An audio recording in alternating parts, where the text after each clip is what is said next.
Buenas noches, queridos consocios. Eh, Imagino que para todos ustedes no es ninguna novedad considerar esta temática. Eh, pero lo que yo voy a presentar no es en sí una aportación en el sentido de datos diferentes sobre lo que tenemos acerca de ese periodo tan complejo de nuestra historia, al menos para los cruceños, sino aportar la lectura de ese periodo bajo un enfoque teórico que incluya los aportes de las ciencias en las que se apoya la ciencia histórica, ¿no? Eh, y esas ciencias que más nos ayudan, aparte de la economía, que es uno de los temas, de los enfoques que más se ha tratado esta cuestión, también tiene aportes del lado de la ciencia sociológica. Y en este caso, lo que estoy recogiendo mayormente es a partir de la ciencia política. En concreto, la teoría de los clivajes políticos tomada del teórico Seymour Lipset, ¿ya? Entonces, esta clase de herramientas nos ayudan a mirar con otras luces la misma problemática y, por supuesto, facilitar su comprensión para nosotros y sobre todo las nuevas generaciones, ¿no? Porque algunos de nosotros hemos sido, bueno, no, yo no, pero de los consocios han sido testigos directos e inclusive algunos hasta protagonistas de los acontecimientos, ¿no?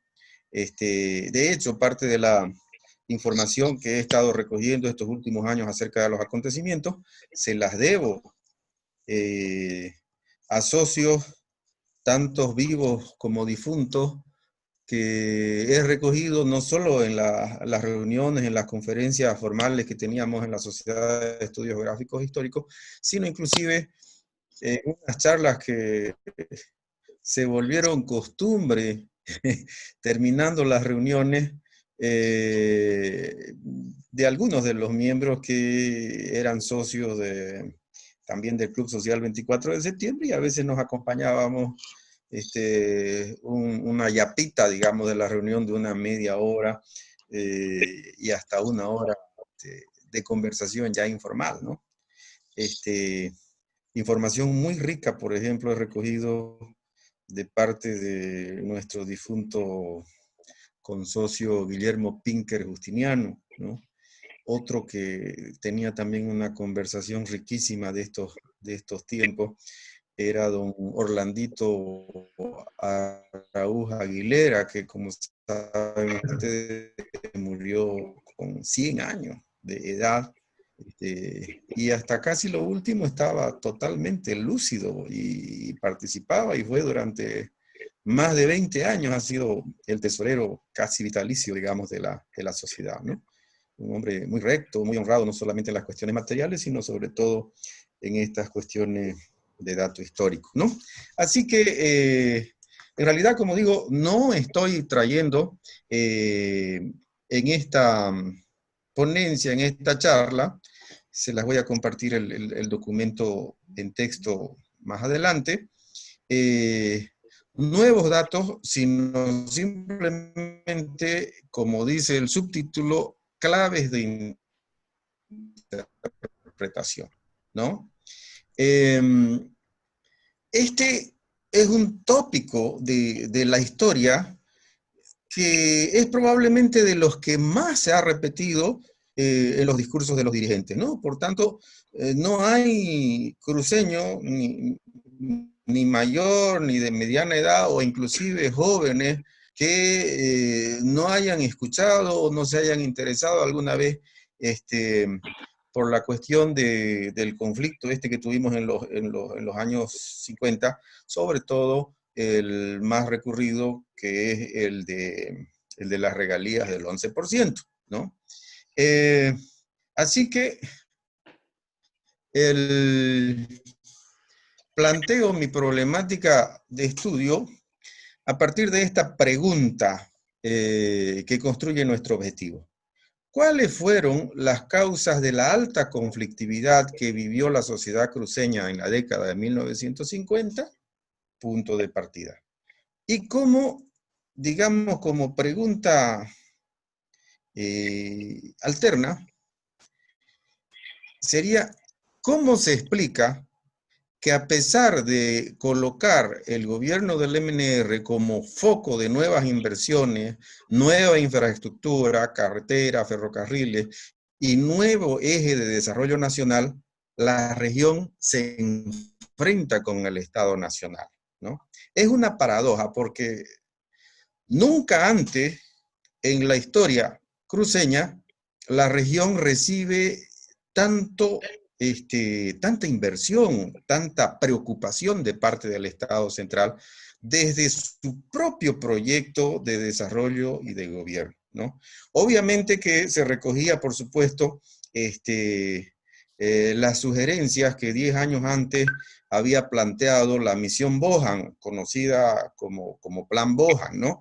Y que si bien se empezó a aplicar en gobiernos anteriores, la falta de recursos y de inversiones directas hizo que esa implementación del Plan Bohan se haga de forma muy lenta y se notara poco su efecto en la región cruceña, ¿no? Sin embargo, al lograr su triunfo el gobierno de la Revolución Nacional, digamos que desempolva ese proyecto, ese plan Bohan, lo vuelve un plan de gobierno de desarrollo de Estado y lo empieza a implementar capitalizando diversas fuentes de financiamiento, ¿no?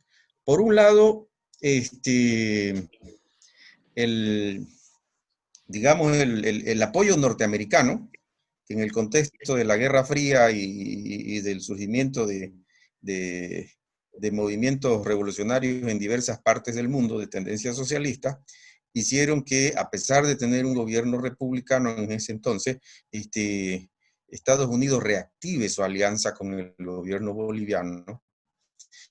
Y desestime la desconfianza inicial que tuvo por el hecho de que haya llegado al poder a través de una revolución, ¿no? Es otra de las paradojas de la historia, ¿no? Es la época en que mayor ayuda y crédito norteamericano recibimos a lo largo de la historia. De hecho, si bien hubo una ofensiva muy importante de parte de los Estados Unidos con respecto de toda la región latinoamericana, en ese periodo Bolivia capitaliza el 20% de todo el apoyo que Estados Unidos dio a la región, ¿no? Y por supuesto, de ese apoyo, Santa Cruz concentra el 40% este, de los 9 departamentos que tiene el país de esa ayuda norteamericana, ¿no? Más allá que hay otras fuentes, por supuesto, emergentes, por ejemplo, de la nacionalización de las minas en el 52, que puso bajo control estatal una fuente de recursos, entre ellas, por supuesto, la ejecución de ese plan de desarrollo nacional que ponía a Santa Cruz como centro de ese nuevo proyecto de desarrollo que apuntaba a ir traspasando el eje minero andino hacia otro eje de tipo agropecuario, agroindustrial y petrolífero que geográficamente tenía su base en Santa Cruz y en general en las tierras bajas de Bolivia, ¿no? Entonces, la hipótesis que planteo en este ensayo se puede explicitar de esta manera. Los conflictos que envuelven la sociedad cruceña de los años 1950 responden a 4 clivajes diferentes y principales. Un clivaje político intrapartidario del MNR, el clivaje político entre el oficialismo y la oposición principal, o sea, el partido de gobierno, MNR, y la oposición más visible y activa de esa época, que era Falange Socialista Boliviana, un tercer clivaje social de clase que se da no a nivel rural, sino a nivel urbano, entre propietarios de casas y de quintas en los alrededores de la ciudad y loteadores que entran de manera violenta e inconsulta a estas quintas urbanas, las dividen y establecen ahí su pahuichi, su vivienda, sin esperar, digamos, la legalización de esa situación irregular, podríamos decirlo, ¿no? Y que en algunos casos tardaría años en resolverse jurídicamente, ¿no? Y el último clivaje es el clivaje económico, emergente de la disputa por el excedente de la producción de petróleo, que se expresa en la demanda del pago de las regalías del 11%, que no se había pagado hasta aquel entonces, y se constituye al final en el único que recoge la versión histórica tradicional, ¿no? No es que esta hipótesis lleve a decir esa lucha del 11% no existió, por el contrario, ¿no? Existió, pero la versión, la tradición histórica a la cual estamos acostumbrados, ha subsumido los otros clivajes que desaparecen del relato histórico. Y no es que no hubieran existido, sino que simplemente el relato no los recoge y este análisis que estoy haciendo pretende ponerlo de nuevo sobre el tapete y explicarlo cada uno por su lado, ¿no? Bueno, empezamos abordando el primero de estos clivajes que anoté. El conflicto intrapartidario por el liderazgo local del MNR, ¿no? El MNR tenía en Santa Cruz, antes del triunfo mismo de la revolución del 52,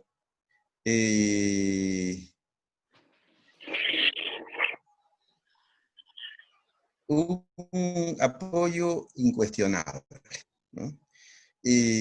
Tuvimos un ensayo el año de 1949, mejor dicho, el partido del MNR ensayó ante el bloqueo del sistema político de la época, ensayó la vía armada para llegar al poder, fracasa, ¿no? Pero sin embargo, en Santa Cruz tiene éxito. Los líderes MNRistas logran controlar la plaza, la prefectura, la alcaldía, la policía, digamos, los principales elementos y símbolos de poder, y controlan algunos días la capital y la región adyacente, ¿no? Claro, la respuesta del gobierno obviamente va a ser, como varias otras veces en la historia, el envío de tropas del ejército, la represión, lo que llevó al desbande y posteriormente al exilio a los principales dirigentes MNRistas, ¿no? Pero eso ya nos demuestra que si bien todavía a nivel nacional el apoyo hacia el MNR no estaba del todo consolidado, aquí en Santa Cruz estaba claro quién era o cuál era el partido que llevaba la voz cantante en cuanto a la popularidad política, ¿no? Se van a realizar elecciones el año de 1951, que como sabemos van a ser anuladas. Aquí había una facción a la cabeza de Edmundo Roca Arredondo, que justamente por haber hecho la cabeza del partido y la otra facción a la cabeza de Ovidio Barberí Justiniano. Decíamos que inclusive desde antes de la llegada del MNR al poder, la disputa entre diferentes líderes MNRistas era acalorada y violenta, ¿no? A muerte, ¿no? Arredondo es uno, y a muerte también al que consideraban el responsable de ese asesinato político, Ovidio Barberí Justiniano, ¿no? Esa rivalidad dentro del propio partido no va a desaparecer más adelante cuando el MNR llegue al poder. Es más, la transición, que como sabemos, eh, después de haber sido anuladas esas elecciones del 51, con el autogolpe que da Urriolagoitia y ese interinato militar a la cabeza de Hugo Vallivian, sabemos que tiene un desenlace sumamente violento, sobre todo en La Paz, Oruro, los alrededores, que desembocan al final en cerca de 500 muertos y centenares de heridos, ¿no? Aquí en Santa Cruz prácticamente no pasó nada, ¿no? Por dos razones. Primero, que estaba claro cuál era el interés, la preferencia política del electorado local. Y había sido demostrado en las elecciones que se anularon, ¿no?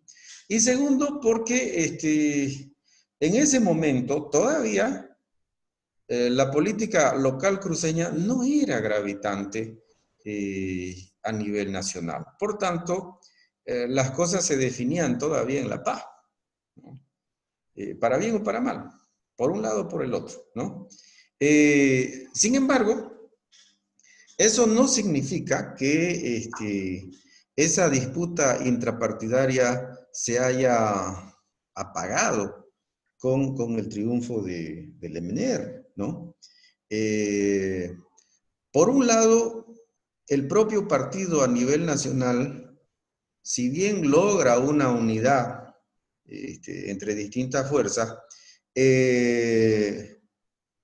tiene sus tensiones de liderazgo propio, ¿no? Es decir, aunque hacen gobierno participando la gente de Juan Lechín, Walter Guevara, Paz Extensoro, dentro del partido cada uno de ellos tenía su propia gente, sus propios seguidores, Hernán Siles también por su parte, ¿no?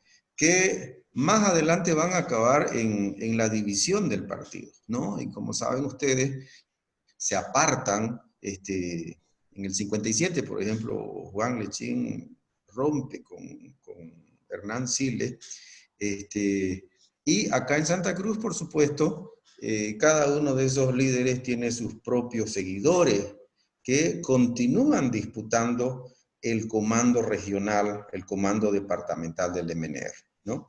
Y como sabemos, al ser un gobierno de corte autoritario, en ese entonces ni los alcaldes ni los prefectos estaban elegidos por voto directo, ¿no? Sino que el gobierno central elegía a las personas, pero en base a la estructura de cada comando departamental. Por tanto, tener el control del comando departamental significaba también controlar los diferentes cargos de autoridad máxima en aquel momento, policía, prefectura, alcaldía, ¿no? Bueno, tuvimos 19 alcaldes y algo que nos da una idea de la inestabilidad que se vivía en la política local en aquel tiempo, ¿no?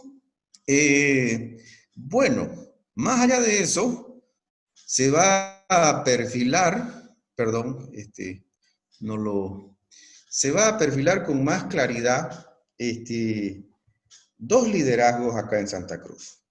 El que estaba a la cabeza de Luis Sandoval Morón, que capitalizaba el apoyo de sectores populares, digamos, a través de los loteamientos en la periferia de la ciudad, y la facción de los hermanos Julio, Rubén Julio Castro, que era diputado por Santa Cruz, llega a ser, digamos, por el apoyo que tenía de Juan Lechín y de Hernán Siles, llega a ser presidente del Senado Nacional, y a la larga, como sabemos, va a ser el que le pone la firma a la ley de las regalías a fines de esa década de 1959. No, pero mientras tanto, hay una disputa a muerte por el liderazgo local.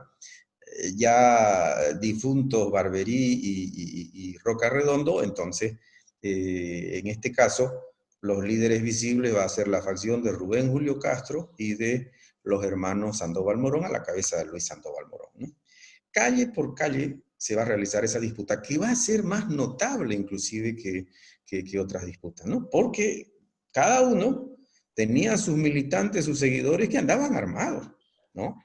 Y que, sobre todo, al caer la noche, no habiendo luz eléctrica e iluminación en las calles todavía en aquella época, aunque sea tiros al aire, ráfagas, disparaban para hacer notar que tenían el control por lo menos de una parte de la ciudad, ¿no? Y más bien que de alguna manera había hasta una frontera que ahora se identifica con la calle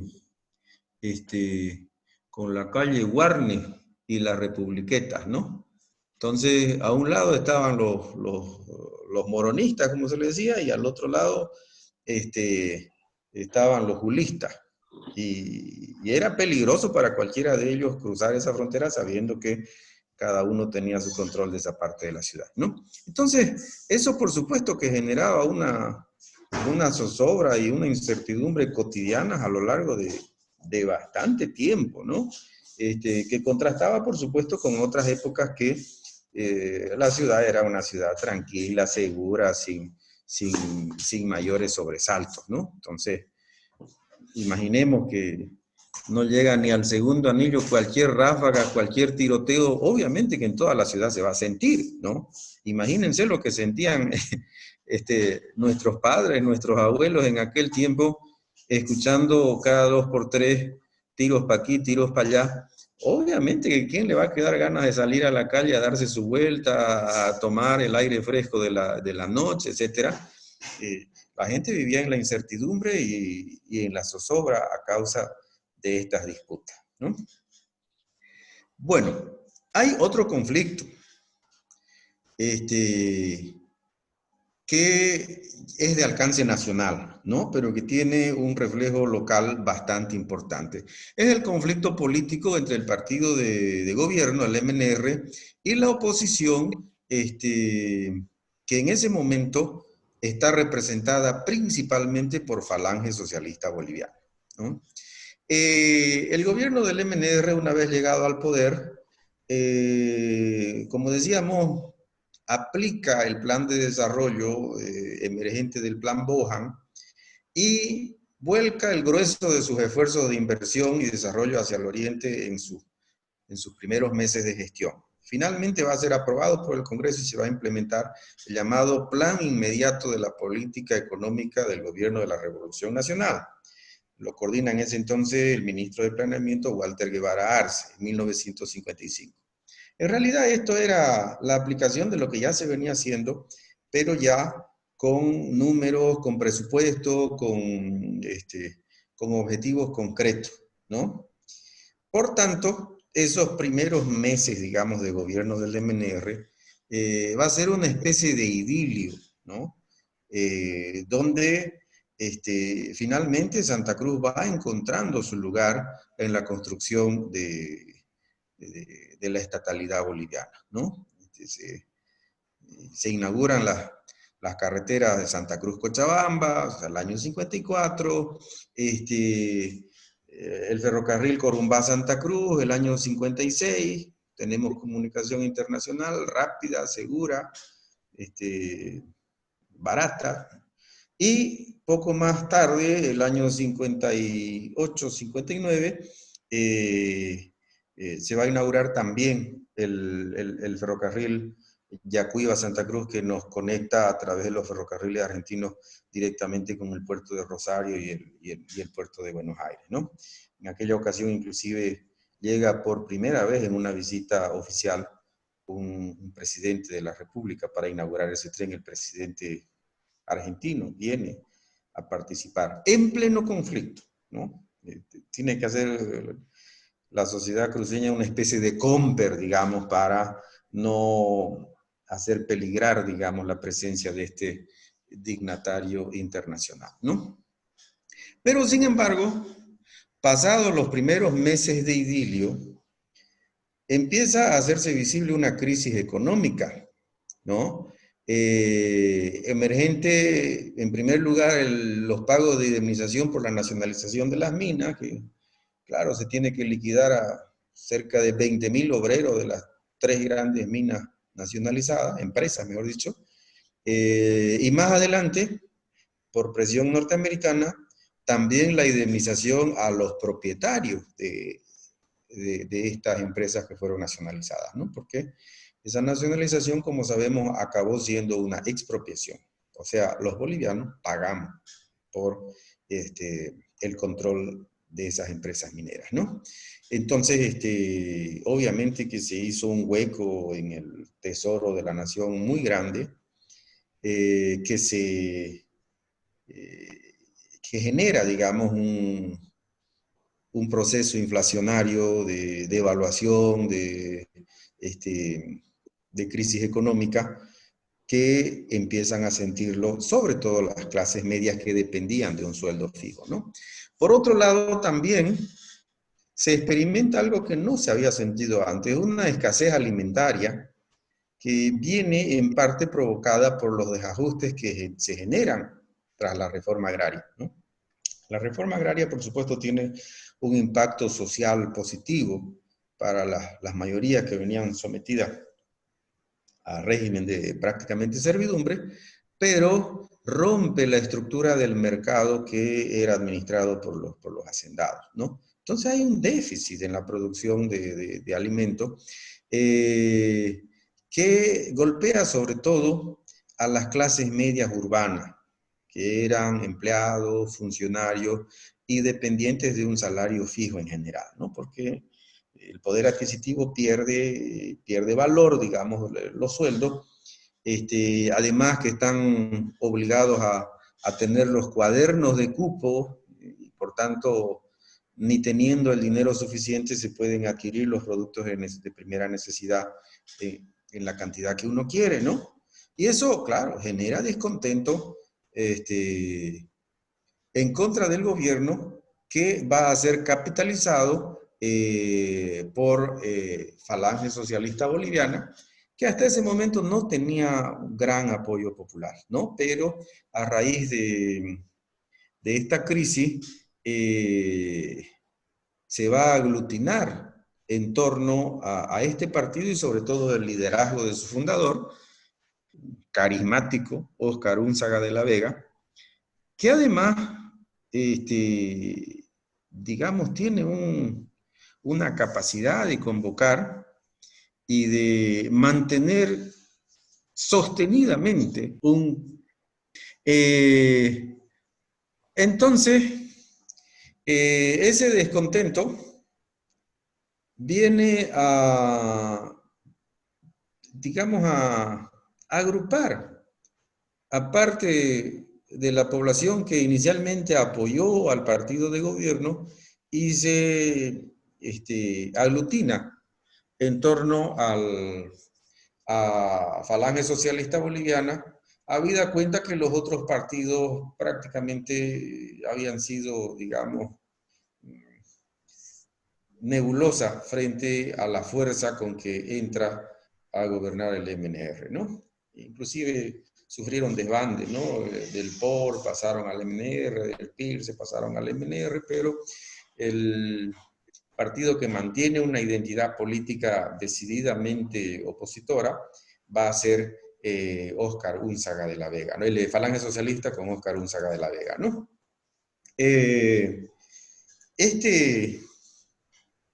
enfrentamiento tiene, por un lado, por supuesto, el componente político electoral. Si bien en las elecciones del 56, que fueron las primeras con voto universal, no llega, creo que a un 25% Falange frente a una abrumadora mayoría del MNR, pero sin embargo en las ciudades capitales de departamento, y particularmente en Santa Cruz, es una minoría bastante sólida y sobre todo muy militante, ¿no? Los falangistas de aquella época son jóvenes sobre todo, la mayoría, muy convencidos y por tanto capaces de desafiar los riesgos inherentes de tener una posición política, sabiendo que el MNR era implacable con todo tipo de oposición, ¿no?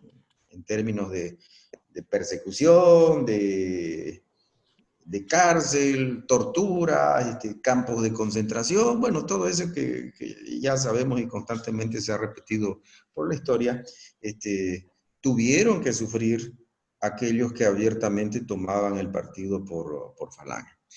Obviamente hay varios escenarios bastante crudos, ¿no? Por ejemplo, tras las primeras luchas por el tema de las regalías, que fueron el año 57, en mayo del 58 hay un intento de golpe de Estado que meticulosamente lo había organizado el jefe del MNR, que entra además de forma clandestina dentro del territorio nacional y fracasa, ¿no? Fracasa, sobre todo en La Paz, el epicentro del movimiento, y finalmente, como sabemos, es asesinado, aunque la versión oficial dice que se suicida, ¿no? Pero bueno, el tema es que ese golpe no solamente acabó en fracaso, sino con la muerte del principal líder y fundador de Falange Socialista Boliviana. En cambio, acá en Santa Cruz triunfa.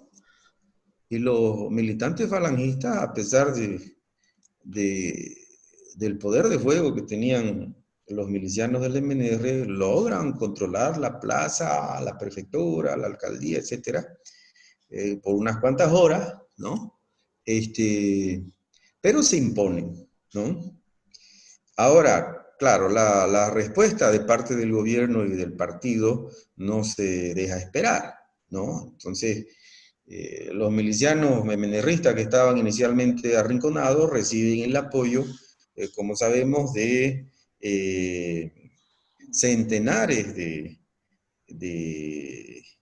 milicianos armados de los valles cochabambinos, de Ucureña sobre todo, que llegan en camiones a controlar la ciudad y a perseguir a los rebeldes, ¿no?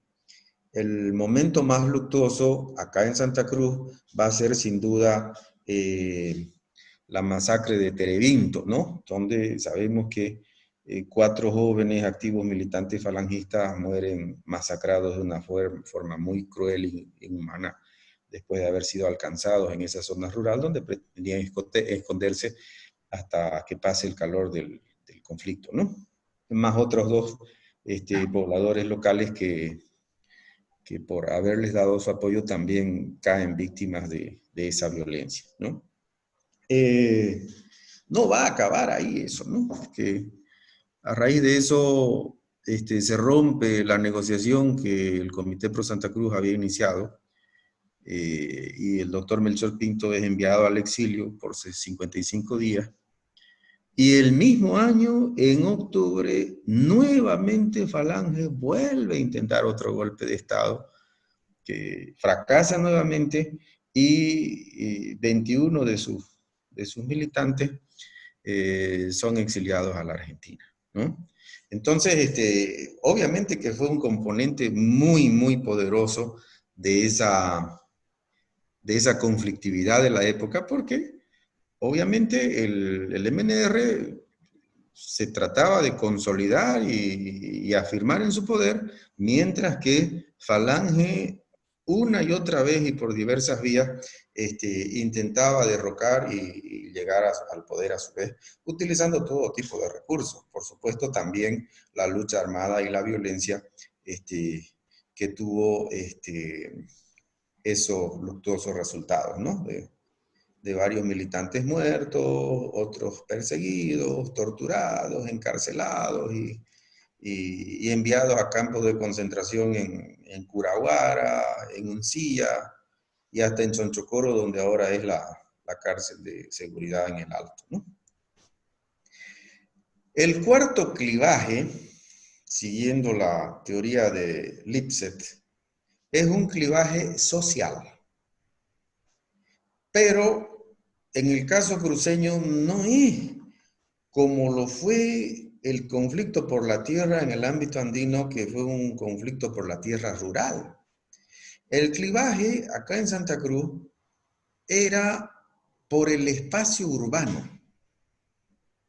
Y se plantea de este modo, ¿no? La fuente de acumulación por excelencia en esa primera mitad del siglo XX no era tanto la hacienda y la gran propiedad rural, porque básicamente no había pues un mercado que absorbiera ese excedente ganadero o, o agropecuario, ¿no? Y tampoco había caminos, infraestructura. Por tanto, una fuente más segura de acumulación era la propiedad urbana, ¿no? Había, como ustedes saben, las canciones lo recuerdan, etcétera, una serie de tambos repartidos por la ciudad, donde propietarios alquilaban 10, 15, 20 cuartos en fila o alrededor de un patio, y por tanto, eso significaba ingresos regulares y seguros y una fuente de acumulación para continuar construyendo o inclusive destinar a otras finalidades esa acumulación, ¿no? La cambada, como se decía en aquel entonces, estaba ahí amontonada en esos tambos, ¿no? Y los ricos no eran los grandes propietarios de hacienda, sino los propietarios de casa. Una consocia nuestra, lastimosamente fallecida muy joven, Ingrid Vespa, descendiente de uno de ellos, le tocó durante largos años seguir el juicio de sucesión de su abuelo, el filántropo José Mercado Aguado.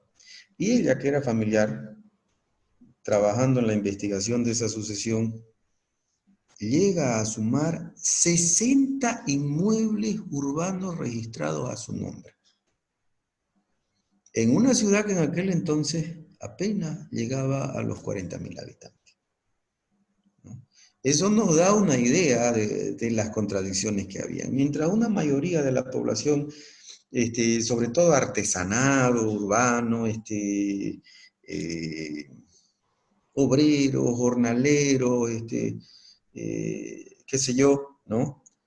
No tenían casa donde vivir y tenían que estar saltando de tambo en tambo porque a la primera que no lograban pagar los alquileres, sencillamente con la fuerza pública ponían las pilchas en la calle y que se arreglen, ¿no?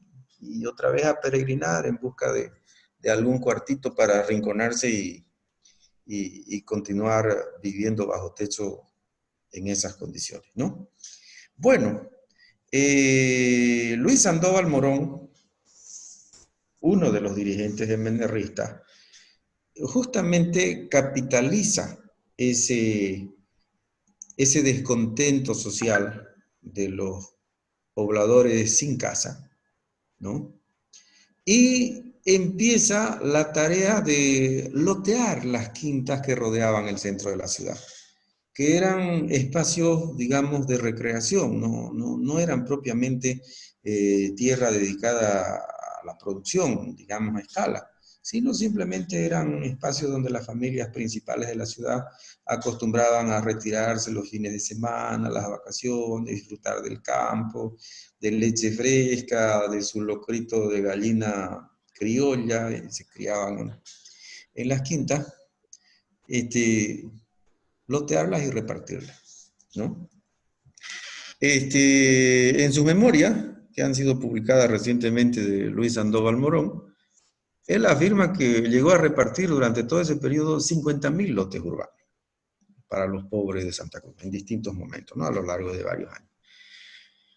Puede considerarse una exageración, ¿no? Si consideramos que en el censo del 50 la población de la capital apenas llegaba a 42.000 habitantes, ¿no? Pero que exagere multiplicando por 4 o por 5 sigue siendo harto, ¿no? O sea, en otras palabras, esa forma de distribuir la tierra urbana reconfigura y le da una identidad urbana a Santa Cruz a partir de esos sectores pobres de la población, ¿no? Entonces, lógicamente, si bien esas acciones, los loteamientos, eso es la palabra con que conocemos ahora, ¿no? Los loteamientos se hacían, por supuesto, sin pedir permiso, sin el apoyo de la ley, pero con la connivencia y el apoyo de las autoridades políticas de la época, que eh, catapultaron la popularidad de este dirigente frente a otros de su propio partido o inclusive frente a otros partidos políticos como Falange, ¿no? Entonces, fue un proceso violento también, ¿no? Que implicaba tensiones, implicaba enfrentarse con los propietarios y una división de la sociedad que no se había visto hasta aquel entonces, ¿no? Bueno, finalmente una laminita que faltó aquí y se refiere precisamente al último clivaje, pero que es el más conocido por todos nosotros, el clivaje que es un clivaje económico de la lucha por las regalías del 11%, ¿no? El año 38, en la primer código del petróleo aprobado durante el gobierno de Herman Bush, se establece que el 11% del valor de los hidrocarburos producidos por yacimientos, era la única entidad que en ese entonces tenía acceso legal a los recursos hidrocarburíferos, correspondería a la región productora, ¿no? Todos esos años no se pagó el 11%, ¿no? Pero en los años 50, a raíz de ese plan de desarrollo que implementa el MNR, más el impulso que tiene la ayuda norteamericana, que además quiere controlar este, la producción de hidrocarburos en esa competencia que se iniciaba a raíz de la Guerra Fría, ¿no? Recurso estratégico, el petróleo. Se aprueba una nueva ley petrolera conocida como Código Davenport, ¿no? Como sabemos, fue redactado por un bufete de abogados, por eso tiene ese nombre, llamada Davenport, ¿no? En Estados Unidos, y ellos se especializaban en derecho hidrocarburífero. Se trae esa ley, se traduce, el Congreso la aprueba, no se puede discutir mucho al respecto porque era una condición para apoyar las inversiones de Estados Unidos en ese plan de desarrollo, ¿no? Ese código Davenport subsumía el 11% de las regalías y las sumaba a los impuestos nacionales. Por tanto, legalmente ya estarían administrados por el Estado Nacional, ¿no? Claro, al crecer la producción, esa década, obviamente el valor de esa producción y de las regalías empezó a crecer exponencialmente y se vio como una oportunidad para lograr el ansiado desarrollo urbano del cual estábamos retrasados con respecto de las otras ciudades del país, ¿no? Calles de tierra, de barro, no había luz eléctrica estable, tampoco agua potable permanente, y en realidad permanecíamos como una gran aldea, pero muy retrasada respecto de lo que se consideraba desarrollo en aquella época, ¿no? El Comité Pro Santa Cruz, que va a llevar la bandera de esa lucha por las regalías, había sido fundado en 1951 y su primer presidente fue el industrial Ramón Darío Gutiérrez, ¿no? Uno de los socios propietarios del ingenio azucarero San Aurelio, ¿no? Sin embargo, a pesar de que no se pagaban las regalías, esto no es motivo de conflicto sino a partir del año 56-57. ¿No? Mucha discusión hay respecto de esta temática, pero yo recuerdo muy bien las conversaciones, esa que le decía con mi amigo, con socio ya fallecido, y recojo el testimonio de ellos, ¿no? En ese tiempo, Ramón Darío Gutiérrez invitaba a los socios de la Geográfica una vez al mes a una reunión en su casa. Por supuesto, con cena, con algún traguito, simplemente porque le gustaba a él personalmente escuchar las conversaciones, ¿no? Entonces, él ponía, por decir, la casa y la comida, pero ganaba digamos, en conocimiento, en sabiduría, porque las sesiones ordinarias se hacían, digamos, en sus propios salones, ¿no? Y entonces era muy cercano, digamos, a ese grupo de socios de los años 50, ¿no? Me comentaba, bien recuerdo las palabras de don Orlandito Araúz, Ramón Darío Gutiérrez llegaban las 6 de la tarde, su casa tenía una casa quinta ahí cerca del Trompillo, le mandaba majadito caliente al doctor Víctor Paz, que era su amigo, y sabía que le gustaba mucho el majadito camba, ¿no? Entonces, Víctor Paz Estensoro en La Paz, cenaba majadito hecho en la casa de Ramón Darío Gutiérrez. ¿Por qué no se opone y pide las regalías en ese entonces? Porque era menirrista. Así como muchos otros dirigentes, inclusive del ámbito, ¿cómo se llama? Del ámbito agropecuario, ¿no?